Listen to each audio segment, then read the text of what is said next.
All right, let's dive right into this explainer. Picture this. It's the 17th century. The mighty Mughal Empire is literally at its peak, and the whole idea of indigenous self-rule in the Deccan region, well, it's pretty much been crushed. But out of all this massive political upheaval, one figure emerges who wouldn't just rewrite history, he'd forge an entire empire from scratch. Today, we're looking at the absolutely spectacular rise of Chhatrapati Shivaji Maharaj. It really begs this incredible question, doesn't it? How on earth did a teenage boy with just a handful of followers manage to shake the very foundation of the world's largest empire? I mean, it's a literal David versus Goliath story right out of the history books.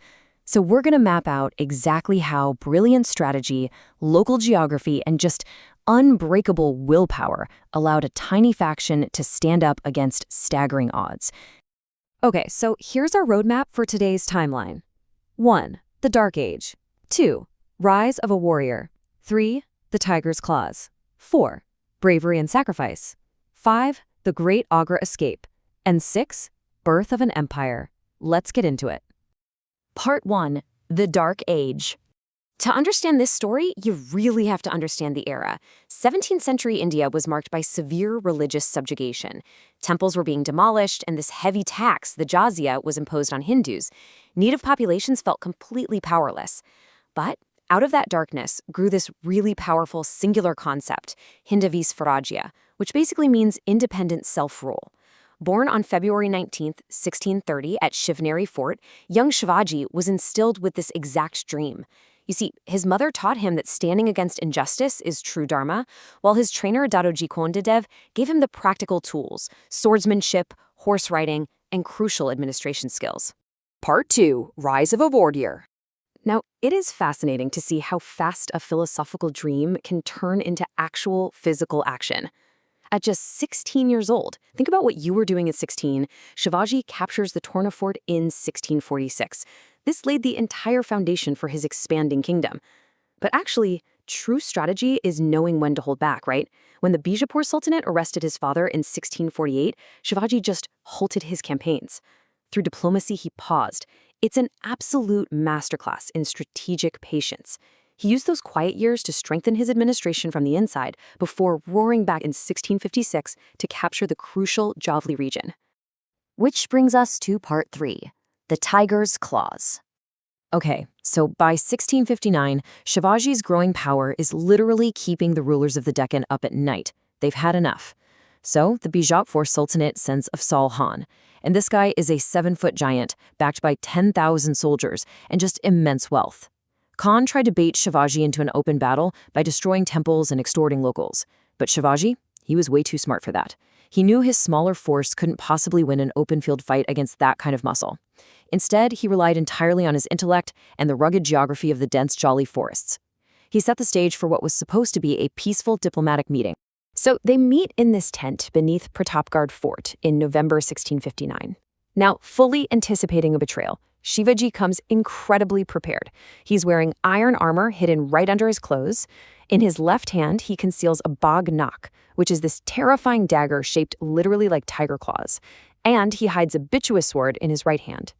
And sure enough, when Khan goes in for a hug, he instantly tries to stab Shivaji. But that hidden armor, it saved Shivaji's life. In a flash, he strikes back with the tiger claws and the sword, delivering a fatal blow that absolutely shocked the entire Sultanate. Part 4. Bravery and Sacrifice. It is absolutely crucial to understand that the Maratha Empire wasn't just built by one man. No, it was built on the unbelievable, die-hard loyalty of his commanders. Take the 1660 siege of Panhala fort, for instance. Shivaji is surrounded by 40,000 enemy soldiers for months. He desperately needs a way out. So his barber, a man named Shiva Kashid, who happens to look strikingly like the king, disguises himself as Shivaji in a decoy palanquin. He gets captured, brought before the enemy commander, and knowing he's about to be executed, he looks the enemy dead in the eye and says, "If a Shiva dies for Swaraj, thousands of Shivas will be born." He literally gave his life so his king could slip away. And that daring escape, it led right into another legendary stand. While Shivaji was fleeing toward Vishalgad, his commander Baji Prabhu Deshpande stayed back at a narrow mountain pass with just 300 soldiers. Think about that. 300 men, holding off thousands of heavily armed pursuers. Bleeding heavily, severely injured, Deshpande absolutely refused to fall until he heard the cannons from Vishalgad. That was the prearranged signal that his king had made it to safety. That's the kind of loyalty we're talking about here. The sheer audacity of the Marathas just kept growing, especially when clashing with Aurangzeb's massive Mughal forces. Look at Chakan Fort. Commander Farangodi Narzala, with a tiny force of 320 men, held out against 20,000 Mughals for 56 days. 56 days! And then you have the famous Lal Mahal raid. Aurangzeb's uncle, Shaista Khan, had actually set up camp in Shivaji's own childhood home in Pune. So what does Shivaji do?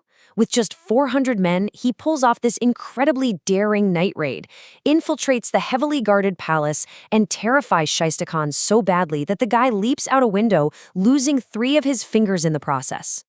Section 5. The Great Agra Escape. Now, obviously, the mighty Mughal Empire wasn't just going to take that lying down. They struck back hard. Aurangzeb sent in a massive army, and Shivaji, realizing that a dragged-out war would just starve his own people, made a super painful strategic retreat. In 1665, he signed the devastating Treaty of Purandar, giving up 23 of his 35 forts. He then traveled to Agra, expecting to negotiate a treaty of honor. Instead, he was deeply humiliated and slapped under strict house arrest along with his young son. But you can't keep a guy like Shivaji in a cage for long. He kicks off this brilliant psychological operation. Step 1. He fakes a really grave illness. Then, claiming he wants to earn some virtue for his health, he starts sending these massive daily baskets of fruits and sweets out to local sages for charity. At first, the guards check every single basket. But you know how human nature is, right? It became a routine and they got lazy. So in August 1666, Shivaji and his sons simply climbed inside those very fruit baskets and were carried right out the front door. A total masterstroke that completely baffled Aurangzeb. Part 6. Birth of an Empire. As soon as he got back home, Shivaji immediately started reclaiming his lost territories. But man, it came with a heavy emotional toll. In 1670, his closest childhood friend, Tanaji Malusare, literally postponed his own son's wedding to lead a highly dangerous night assault on the steep, heavily guarded Kandana fort. The Marathas won the battle, but tragically, Tanaji was killed in the fierce fighting. When Shivaji heard the news, he was absolutely heartbroken and uttered these famous words, "Gad Allah Pansing Gela," meaning the fort was won, but the lion was lost. He actually renamed it the Lion Fort right then and there to honor him. And really, this was the culmination of his entire life's work. By 1670, he's rapidly recapturing forts, enriching his state, and then on June 6, 1674, it finally becomes official. In a grand epic ceremony at Raigad, he is crowned Chhatrapati, the sovereign ruler of an independent Hindavi Swarajya. But here's the kicker. He wasn't just a great warrior, he was a visionary administrator. He set up fair tax systems, a highly organized council of ministers, and even built a fast, smart naval fleet that managed to keep massive European powers in check. Talk about a complete paradigm shift. So I want to leave you with this one provocative thought. How totally different would the map of India look today if a 16-year-old boy hadn't made the bold decision to capture a single mountain fort? Chhatrapati Shivaji Maharaj proved once and for all that empires aren't just built with massive armies and endless piles of gold. They're built with vision, absolute loyalty, and an unyielding belief in self-rule. Thank you so much for joining me for this explainer, and as always, keep questioning the history that shapes our world.